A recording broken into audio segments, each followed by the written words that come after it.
Welcome back. Today we are going to take a look at the Z2, and actually has a very long name, which you can see there.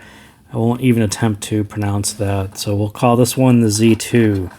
So up close, the Z2 again is a bullet style set, and what's unique about this one is it actually has a 10mm LCP driver in it, which is actually pretty cool in this style. And this is the microphone version, so you do get a button for, I think, answering calls, but not necessarily any volume, which is actually a little more rare. Usually you get a pair of volume, but no volume on that one. Cable's kind of nice and thin and sparkly.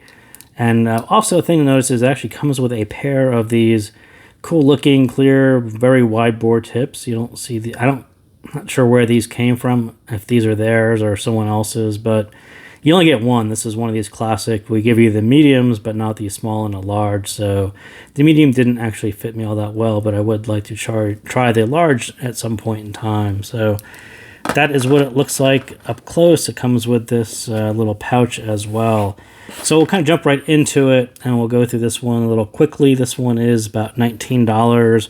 Very fun set, but you know, again, with this style, you're probably picking it up because it is going to be something that you use on the go or for convenience, more so than displacing a set that you already have. So, you know, it's a nice price, it's a fun sound, it's something to add to your collection as opposed to replacing a set that you already have. So, but this one is, I would call this one the redemption set. Definitely better than the ShuangHua, the previous set that they put out that I reviewed a little while ago.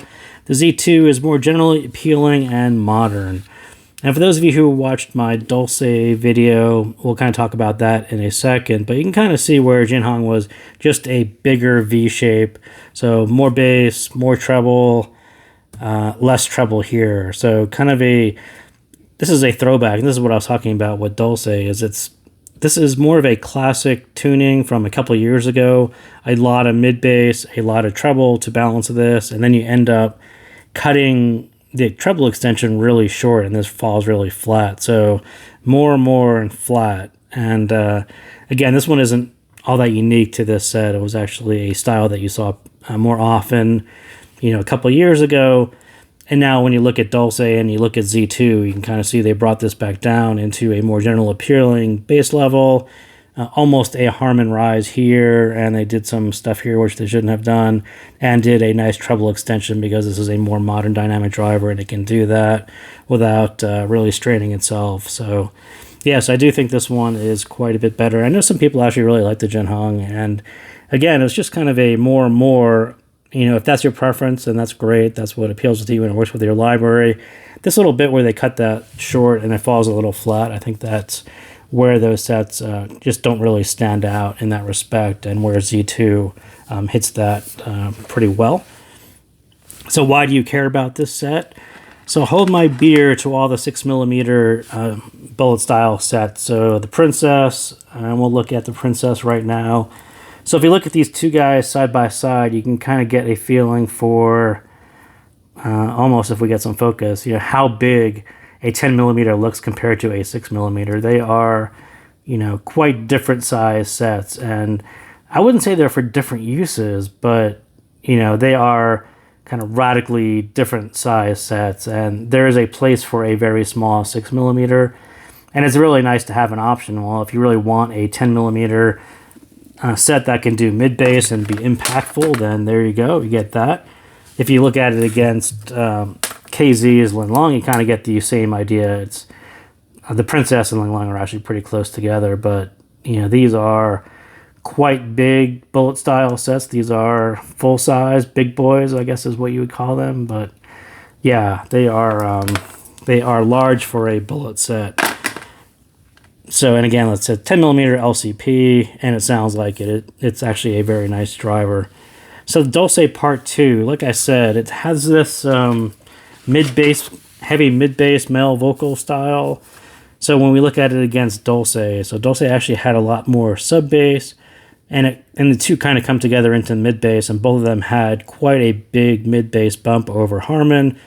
And you can see the difference in styles of where they tried to cut through the mid-bass here. So Z2 actually takes a Harman style pinna gain, which is actually a lot more relaxed than what Dolce did. Dolce tried to put a lot of energy right there into female vocals, into the pinna area, cut through this, cut through all this with that, and that's how they accomplished that.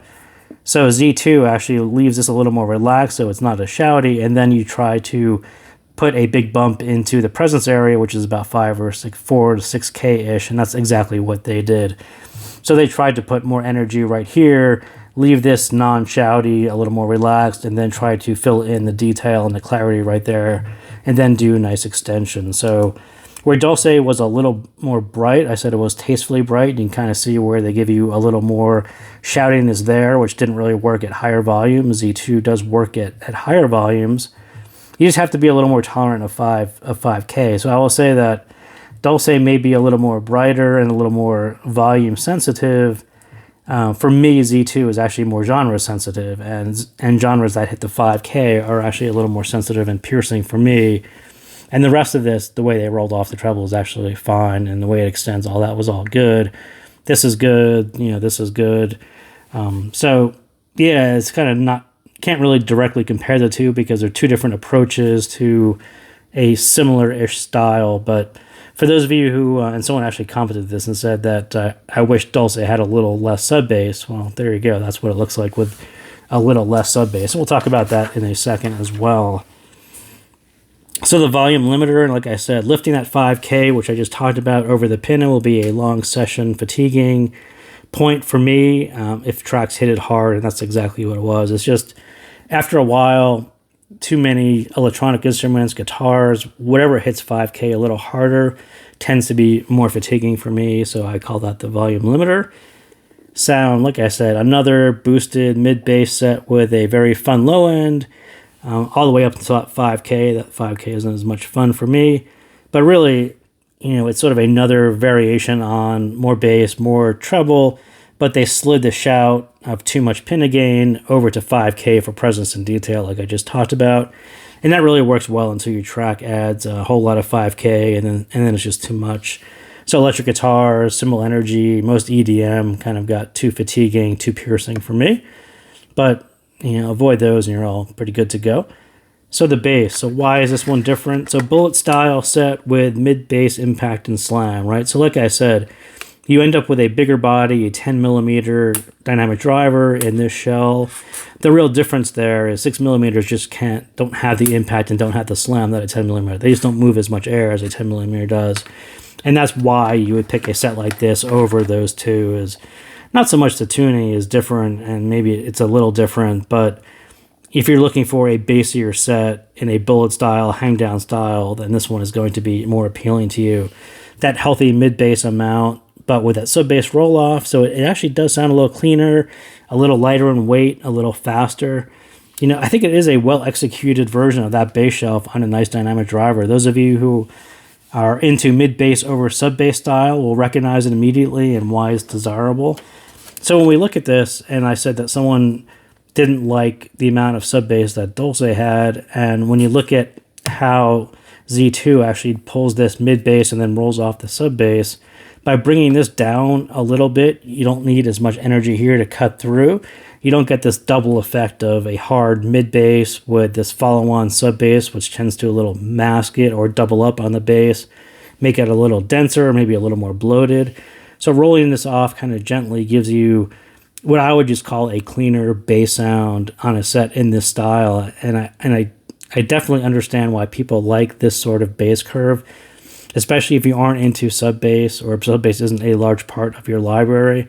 This makes perfect sense. It actually sounds quite well here. And yes, I kind of understood. And I understood exactly why someone said that Dolce had too much sub-bass and they wish it was a little less. It just, you end up with a fuller mid with bass. It doesn't sound too lean, but not too thick, too warm because of all the sub-bass out there. So yeah, it's actually a very interesting approach to it. And then allowing you to have not as much shout here, again, was just a really nice move. And this all kind of works together well. And again, I'm kind of surprised after their first set how they pulled this all off and kind of thought about this solution and execution. And yeah, I think they did pretty well.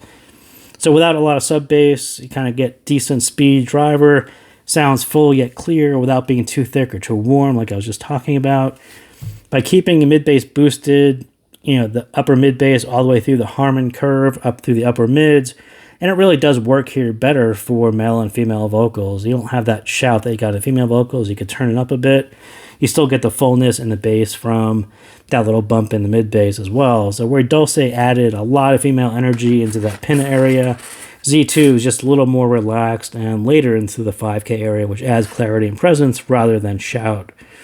And it's actually pretty interesting if you have both sets or have two sets that do, when you look at how you adjust the treble for this amount of bass and what this sounds like versus what this sounds like. To me, they are not two entirely different things, but there is quite a difference between the shout, where you get a lot of energy right at the beginning of vocals, they sound shouty, versus I would call this piercing, and you end up with a bright spot sort of right in the middle of the vocals where there's an unnatural bump kind of right in the middle. So not at the beginning where you get the shoutiness, but it doesn't sound shouty, but you end up with this unnatural bump right there. And you kind of get it. There's two approaches. That's things that have been done that way for a while, but yeah, I'm just not a huge fan of the 5K, but I can appreciate the thought that went into how they did that and to keep the upper mid pinna area a little lower. Neither set has that resolution beast, but it sounds good for the price. Again, this one's like $18, $19. Actually very affordable for, a set in this style. 10 millimeters, bold style. Can't really argue with the price. The mid-scale, especially well if you focus on acoustic performances. So I really do, especially on this set. Again, male vocals, MTV Unplugged series. There's a few that are reference tracks that you hear quite often that people test with, like Aha's Take On Me, Hotel California by the Eagles. I like Bastille's Unplugged set. I like Pearl Jam's Unplugged set.